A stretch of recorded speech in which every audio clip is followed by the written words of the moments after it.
Welcome to the Legal Influence Podcast, a show for influencers and content creators looking to grow thriving and influential businesses legally. I'm your host, Kate Cooper, and in today's episode, I'm going to talk about every creator's worst nightmare: what to do when a brand doesn't pay you on time. Now, before I dive in, I do have to provide some legal disclaimers. This is not legal advice. Everything I'm sharing today is for informational and educational purposes only. If you have a potential legal dispute with a brand, I highly encourage you to speak to an attorney for personalized legal advice. While I am an attorney, I am not your attorney. The facts of every brand deal and dispute are going to be so different that it's impossible to provide blanket advice. So this episode is really just intended to provide a frame of reference for what the potential options and remedies are in the event that a brand pays you late. Sometimes I see content online where creators are sharing about a late payment, and the first comment is always something along the lines of sue them. But there are a number of things that you can and should do before you ever consider litigation. And so that's some of what we're going to discuss in today's episode. So let's dive on in. So let's set the scene here. You're working with a brand on an influencer or a UGC campaign. You've posted all the content that you're supposed to share. You've sent all your content deliverables to the brand. They've approved everything. You've submitted your invoice. You've submitted any sort of tax documentation that the brand may need. And the time period that is specified in your brand deal contract has now passed. So hypothetically, if the contract provides for a net 15 pay period, it's now been 15 days and the brand has not paid you. What should you do? So unfortunately, this is a really common situation for creators and influencers to find themselves in. It's probably one of the biggest issues in the influencer marketing space. But even though it's not uncommon to see late payments, it's also not acceptable. Late payments can seriously impact the cash flow in your creator business, and frankly, it's incredibly unprofessional for a brand not to pay you on time. It's also a breach of the contract. It sends a message to the creators that you are not worthy of respect, your work is invaluable, and so I personally have a lot of issues with brands who pay creators late, especially if they have a habit of doing so. With that said, I completely recognize that mistakes happen, emergencies happen, and there may not be malicious intent behind a late payment, but it is such a pervasive issue in the industry that I think it really needs to be called out so we can kind of put the kibosh on this. So the first thing that you're going to do is you're going to want to look over your contract to see if it provides any guidance about what to do if there's a late payment. So ideally, your contract is going to address potential issues. So there may be something in there that can help you out, whether it's a late fee or guidance on how you are supposed to resolve disputes. So the best way to handle a situation where a brand hasn't paid you on time is always going to be trying to work things out directly with the brand. This is going to be the fastest and easiest and least expensive way for you to get paid, because every other potential remedy I'm going to discuss is going to take time to pursue. It's probably going to cost you money, and it may create an adversarial relationship with the brand, and that's not something that you want when it comes to maintaining relationships.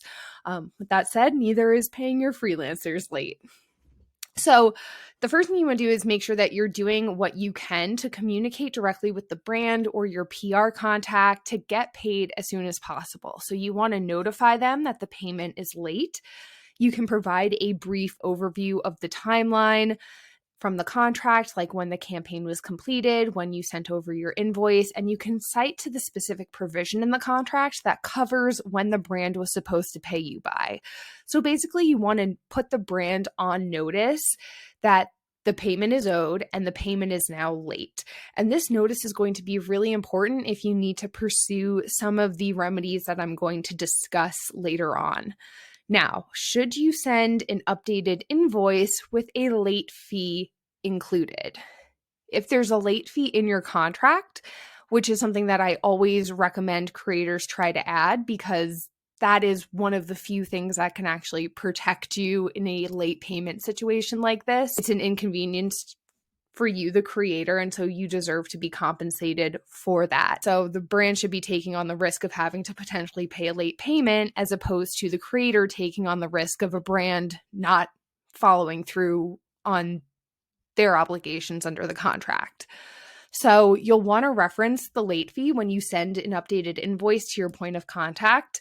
Keep in mind, some locations have laws around the maximum amount that you can charge for a late fee, and it may or may not apply to an invoice like this, where you have a B2B transaction, you're working directly with a business as opposed to a business to consumer transaction. So definitely look into state laws before you set your interest rate or late fee rate. And you can also add language into the contract that says, or the maximum amount allowed under applicable laws, whichever is greater, to kind of cover yourself if you are not quite sure if those limits exist. And that's language that I personally include in my influencer and content creator contract templates, which are available in the Legal Influence contract shop.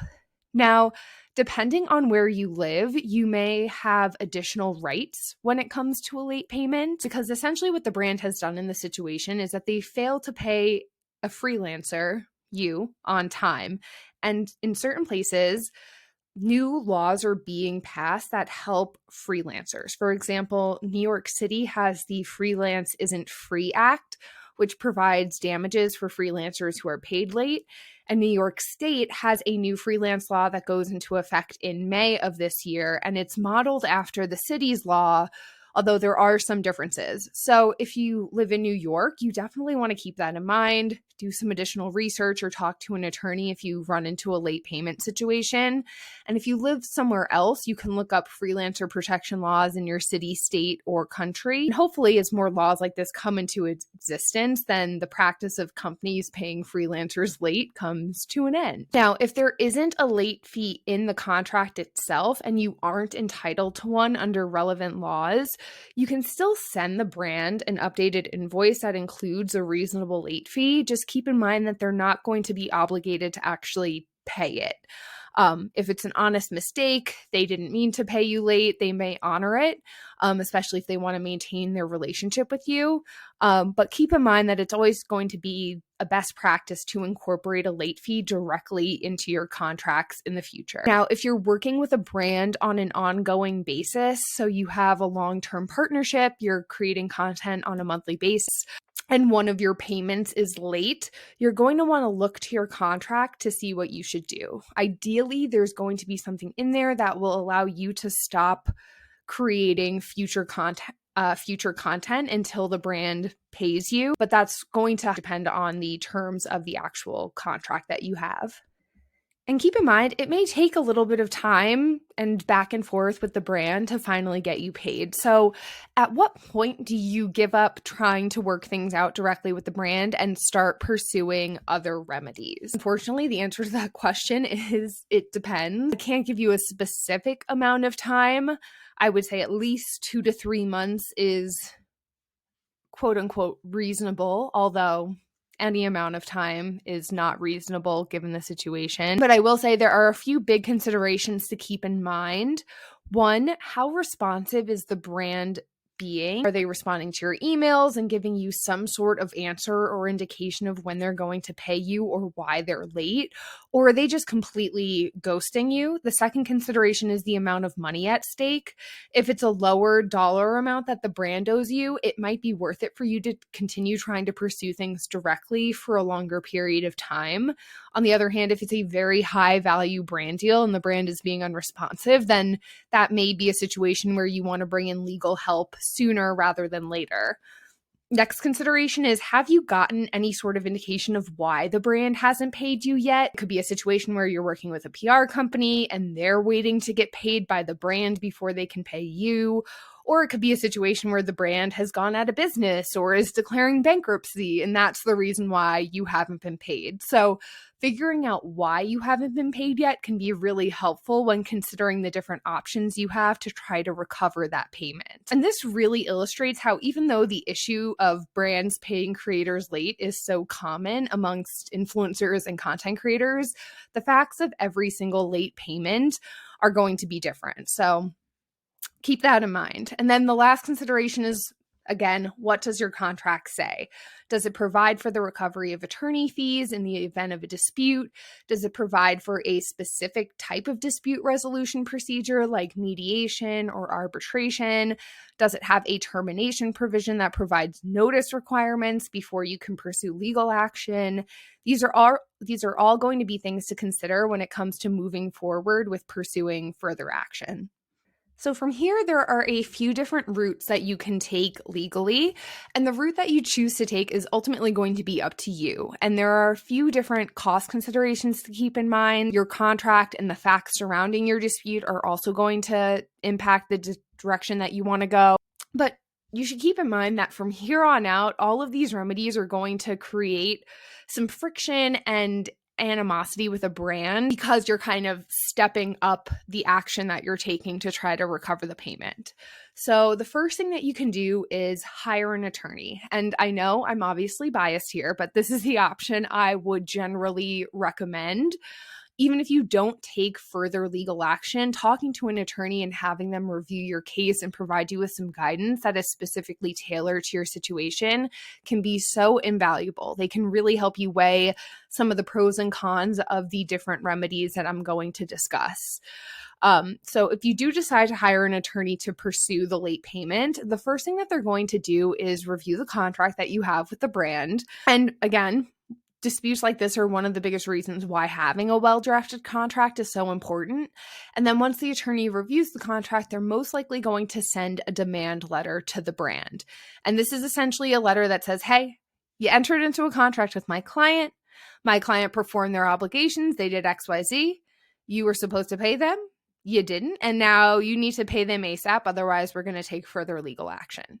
Now, when a business gets a demand letter like that from an attorney, it's usually a bit more intimidating and scary than it is when the demand is coming from you, the creator yourself.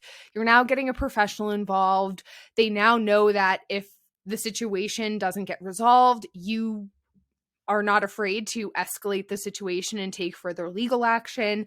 And so typically a demand letter will induce someone to act in some way. Now, this can also give you some additional information if you end up pursuing other legal action, which I'll talk about in a little bit.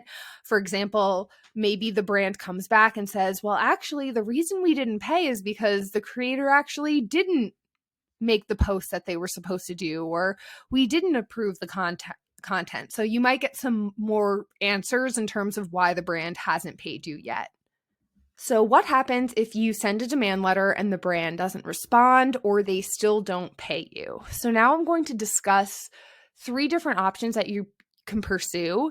The first 2 are remedies that you can pursue on your own without an attorney. Technically, you can pursue them before even sending a demand letter, although again, I do think it's important to speak to an attorney before deciding which course of action to pursue. And keep in mind, there are going to be risks and special considerations that come with both of them. So again, that's why I think it's important to discuss those options with an attorney first and most likely start with a demand letter. So diving into the 3 different options that are out there. 1, you can send the unpaid invoice to a collection agency. 2, you can go to small claims court if the amount that is owed is under a certain amount. Or 3, you can pursue litigation. Now, that is going to be a drastic last resort remedy. And again, you'll need to navigate that with your attorney. But I do want to talk about it because people, like I said earlier, people tend to jump immediately to litigation when there's a dispute. And ideally, you're going to resolve a dispute before you get to that point. But I do want to talk about what pursuing litigation would look like in a situation where a brand hasn't paid you. So the first option is to send the invoice to a collections agency. You're going to be required to provide the agency with certain information, which is one reason why it's so important to include contact information in your brand deal contracts.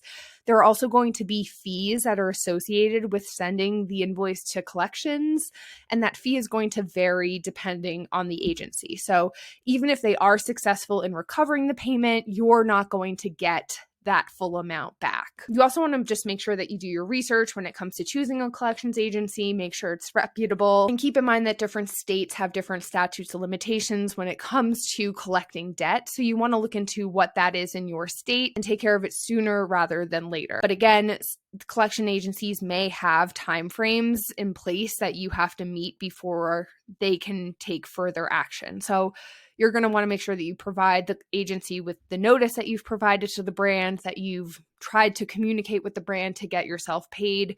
And then if this is a route you take, they'll pursue things from there. The next potential remedy is going to small claims court if the amount the brand owes you is under a certain amount. Now, different states have different small claims court limits. Right now in Colorado, the limit is $7,500. So if you're owed more than that, you can still pursue the claim in small claims court, but you can't recover more than that $7,500 limit. Now, one of the benefits of going to small claims court is that you don't have many of the formalities of traditional litigation. Typically, attorneys are not involved. You don't have a jury deciding the case. The rules of evidence don't apply. The paperwork to file a claim is fairly simple. And a brand not paying a creator for work that they can easily prove that was completed, it's most likely going to be a fairly straightforward case, assuming there aren't bigger issues. So it could be a potential option that's out there. Now, one issue that might come up in a small claims court action is where to actually go to small claims court. So for example, you may be located in Texas, but the brand is located in California. So where should you bring this claim? Now, ideally, the contract is going to tell you. It's typically referred to as a choice of law and venue provision, could be called something else, but it's going to be a provision in the contract that tells you the location where you need to go to court in the event of a dispute. And ideally, it will have both a specific state and county. But keep in mind, this may not be where you live, and oftentimes small claims court filings have to be done in person. So that's something you want to keep in mind when deciding whether or not this is a potential route that you want to take. If you don't have a choice of law and venue provision, I'd recommend talking to an attorney to help decide where the best place for you to file the action is. Now, the last, most extreme legal remedy that you have is filing a lawsuit for breach of contract. And this is something that you should not even think about or consider without talking to an attorney first. Because like I said, this is a very extreme remedy. The potential cost of litigation can be extremely high. And so you really need to hire an attorney to review your case, help you understand the costs and risks. They're also going to send that demand letter and try to get you paid without having to resort to filing a lawsuit. And in theory, a breach of contract case like this is going to be very straightforward and should settle fairly quickly should things arise to the point of needing to pursue litigation. But in general, litigation costs can easily get into the six-figure range if you end up having to go to trial. And even if it's a straightforward case, you never know what might happen. So that's something to keep in mind. A lot of litigators bill hourly, and that's one of the things that really causes litigation expenses to add up quickly.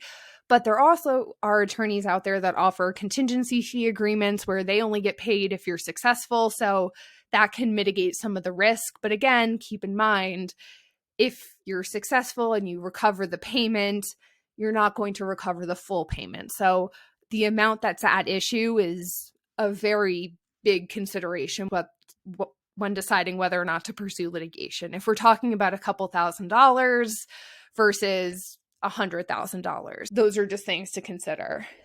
Another really important thing to consider when it comes to pursuing litigation is whether or not your contract allows for the recovery of attorney's fees in the event of a dispute.